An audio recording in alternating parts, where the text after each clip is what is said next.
Welcome students, आज के हमारे इस लेक्चर में हम इस चैप्टर की बैक एक्सरसाइज का क्वेश्चन नंबर 2 सॉल्व करेंगे। इस क्वेश्चन में हमसे पूछा गया है the human I forms the image of an object at its. तो देखिए यहां पर हमसे पूछा गया है कि एक ह्यूमन आई जब भी किसी ऑब्जेक्ट को देखती है तो उसकी जो इमेज है वो हमारी आई में कहां पर बनती है? कॉर्निया, आइरिस, प्यूपिल या फिर रेटिना। चलिए वन बाय वन इसको देखते हैं। सबसे पहले बात करते हैं कॉर्निया की। दोस्तों कॉर्निया हमारी आई का आउटर पार्ट होता है, ये जो कर्व्ड पार्ट है इसे हम बोलते हैं कॉर्निया। इसका फंक्शन तो ये होता है कि ये हमारी आई में डर्ट या फिर जर्म्स को आने से रोकता है, तो यहां तो इमेज की फॉर्मेशन नहीं हो सकती।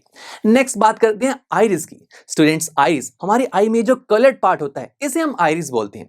दोस्तों ये आइरिस लाइट की ब्राइटनेस के अकॉर्डिंग अपने आप को एक्सपैंड और कंप्रेस करता है, तो यहां तो इमेज नहीं बनेगी, ये भी नहीं हो सकता।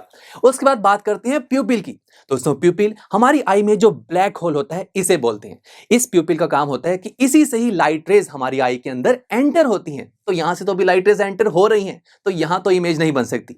और लास्ट में बात करते हैं रेटिना की। यस दोस्तों, ये रेटिना ही तो होता है जो हमारी आई में स्क्रीन की तरह काम करता है। जब लाइट रेज हमारी आई पर स्ट्राइक करते हुए कॉन्वेक्स लेंस पर स्ट्राइक करती हैं तो वो कन्वर्ज होकर रेटिना पर जाकर ही तो मीट करती हैं, और हमें जानते हैं जहां पर दो लाइट रेज मीट करती हैं वहीं पर तो इमेज बनती है। So our right answer is retina.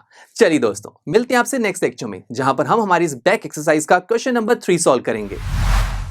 I am sure students आपको ये लेक्चर काफी पसंद आया होगा, और ऐसे ही मजेदार तरीके से अपने हर एक कॉन्सेप्ट क्लियर करने के लिए डाउनलोड कीजिए पीयूस्टैक ऐप को, जहां पर आपके पास और भी बहुत सारे ऑप्शंस होंगे, जैसे कि back exercise solutions, tip videos, sample papers and much more. So what are you waiting for? Download the app now.